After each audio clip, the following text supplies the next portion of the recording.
Okay, calling up community. I'm Claudia Alick, and today we are going to try and understand this symbol, okay?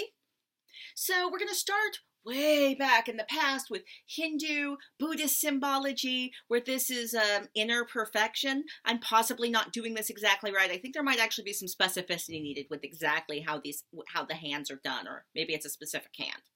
Then we go a little bit further into the future to the 17th century in Great Britain, where this is like consent, like neutral greeting, like I agree. It was like the head nod of its time. Okay, now we're going to go forward a little bit more to maybe like 175 years ago. So like this is like the early 1800s.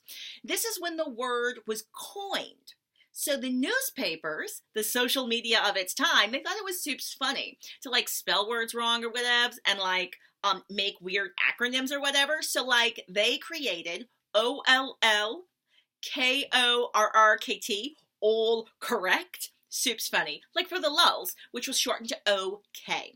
And it was used in contemporary world. The kids thought it was super funny. And then at a certain point, this symbol became associated with the word okay. And then fast forward to like today in American Sign Language, this means okay. Now there's another meaning that this hand signal can be, and that is the circle game.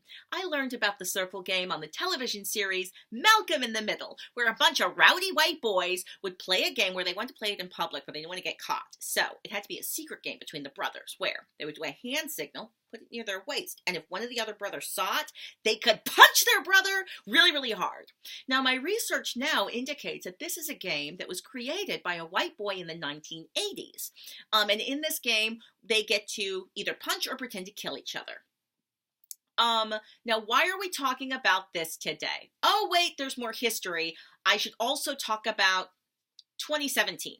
So in 2017, on 4chan, you had a bunch of young men who, well, actually, I'm guessing their identity. I'm guessing that they were young white boys. I don't know.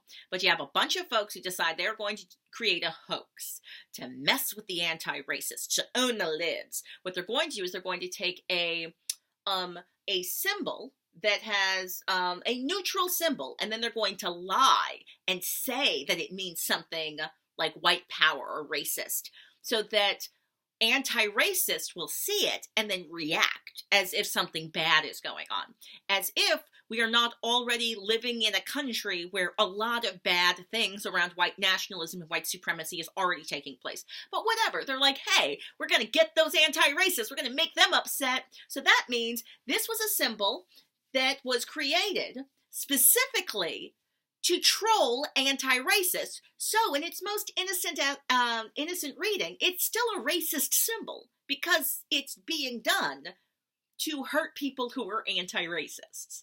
But of course, within it like being used inside the United States communications, it quickly became something that white nationalists and white supremacists were actually using to troll anti-racists. So that means this, like according to the ADL, this is actually a white power symbol, unfortunately. Regardless of how it was created. Meanings change according to context and symbology. It can be used in a lot of different ways. Like, I'm thinking right now of the swastika. Like, back in the day, again, like, what is this, Hindus, Buddhism? The swastika was a symbol of, like, divinity, spirituality.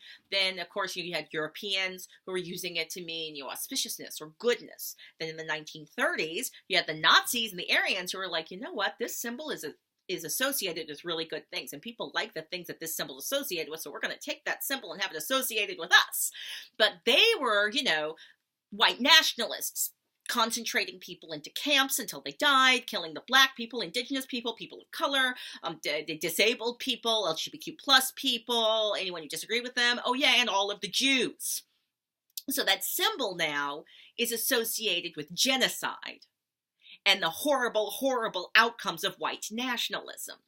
So it's not a symbol that you can use easily anymore, or it's a symbol that's difficult to use without negative impacts happening in the world and negative repercussions, which is mostly why white nationalists today don't use it, right? I mean, codes are meant to be deniable.